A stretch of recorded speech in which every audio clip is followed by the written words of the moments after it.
اگر تم غریب ہو اور امیر ہونا چاہتے ہو تو صاف گوئی اور ایمانداری کو مضبوطی سے اپناؤ، بہت جلد امیر ہو جاؤ گے۔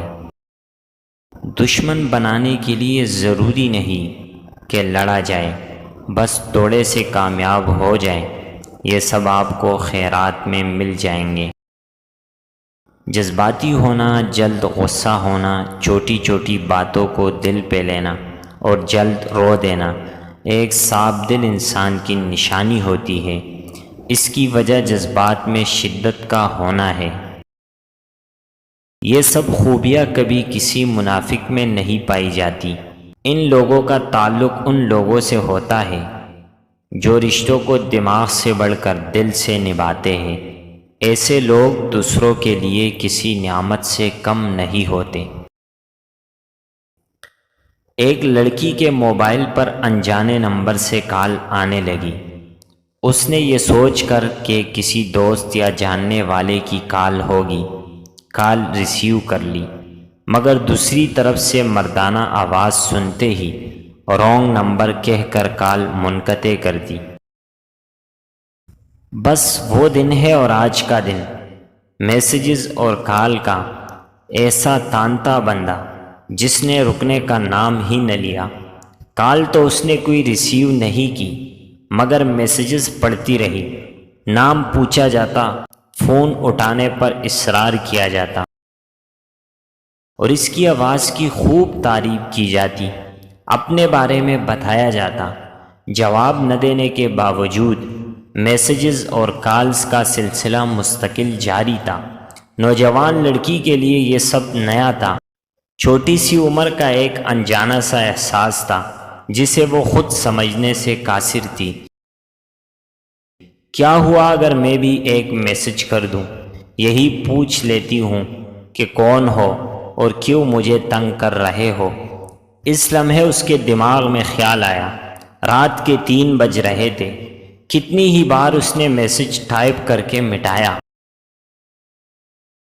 عجیب شش و پنج کا شکار تھی، کوئی اس سے بات کرنے کے لیے بے چین تھا۔ یہ خیال اسے نہ جانے کیوں ایک انجانی سی خوشی دے رہا تھا۔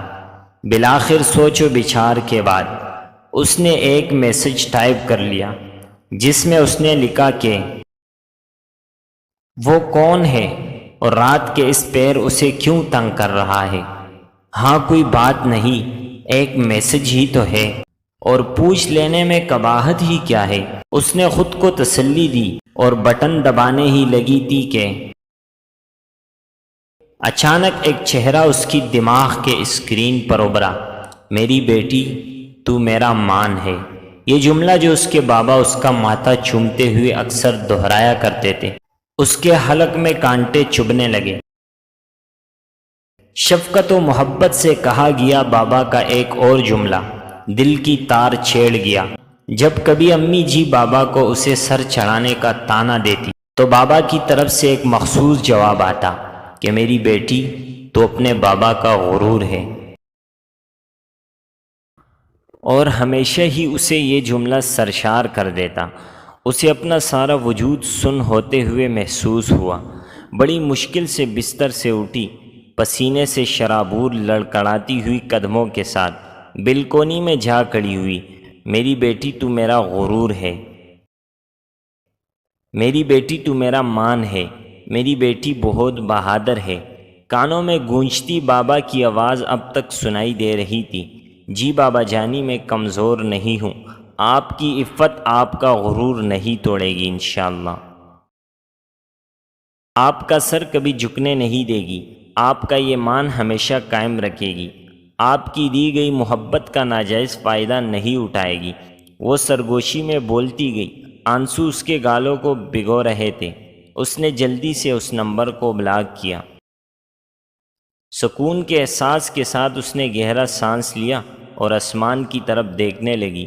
رات کی آخری پہر تھی، کچھ دیر میں سحر ہونے کو تھی۔ نیچے صحن کی طرف دیکھا تو بابا تہجد پڑھنے کے بعد اللہ رب العزت کے سامنے ہاتھ پھیلائے دعا مانگنے میں مصروف نظر آئے۔ باپ اللہ سے اس کی عزت و آبرو کی دعا مانگے اور اللہ پاک اسے گناہوں کی دلدل سے نہ بچائے، ایسا کیسے ہو سکتا تھا؟ اسے اس لمحے اپنے بابا پر بہت پیار آیا۔ ان کی صحت و سلامتی کی دعا کرتی وہ وضو کے لیے اٹھ کھڑی ہوئی۔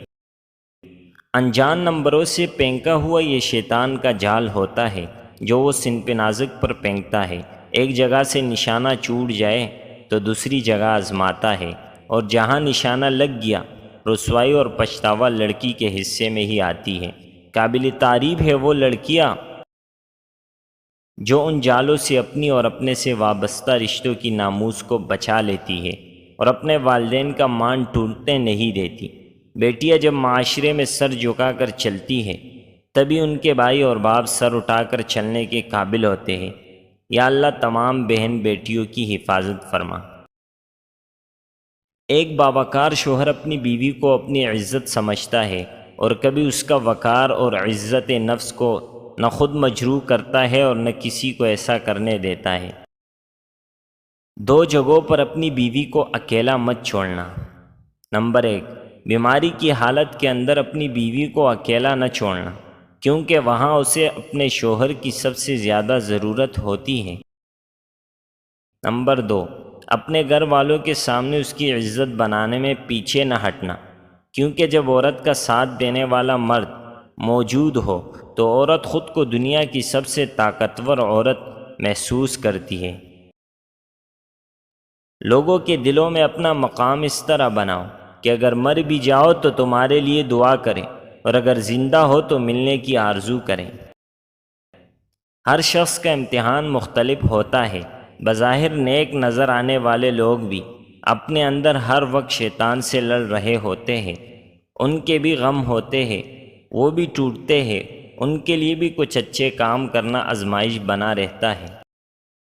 کسی کے لیے پردہ، کسی کے لیے زبان کے گناہ، کسی کے لیے آنکھ کی خیانتیں اور کسی کے لیے سچ بولنا۔ ہر شخص کا امتحان مختلف ہوتا ہے۔ بھلے محبت حلال ہو، جب ہم اللہ تعالیٰ سے بڑھ کر کسی کو چاہتے ہیں، اللہ تعالیٰ سے بڑھ کر کسی کو وقت دیتے ہیں، اللہ تعالیٰ سے بڑھ کر کسی کے لیے لکھتے ہیں، اللہ تعالیٰ کے کلام سے بڑھ کر کسی کو سنتے ہیں، پھر ہم توڑ دیے جاتے ہیں، رون دیے جاتے ہیں، ٹکرا دیے جاتے ہیں، بکھیر دیے جاتے ہیں۔ لوگوں سے یاد کرنے کا شکوہ مت کرو، کیونکہ جو انسان اپنے رب کو بھول سکتا ہے وہ سب کو بھول سکتا ہے۔ شادی کا کانا ہوتا تو ایک وقت کا ہے، لیکن اس کے پیچھے کسی باپ کی پوری عمر کی محنت ہوتی ہے۔ بلا وجہ اس میں نقص نہ نکالا کریں۔ میں نے بس یہی سیکھا ہے کہ اگر کسی کے پاس رہنا ہے تو تھوڑا دور رہنا چاہیے۔ جو نصیب میں ہے وہ چل کر آئے گا، اور جو نصیب میں نہیں ہے وہ آ کر بھی چلا جائے گا۔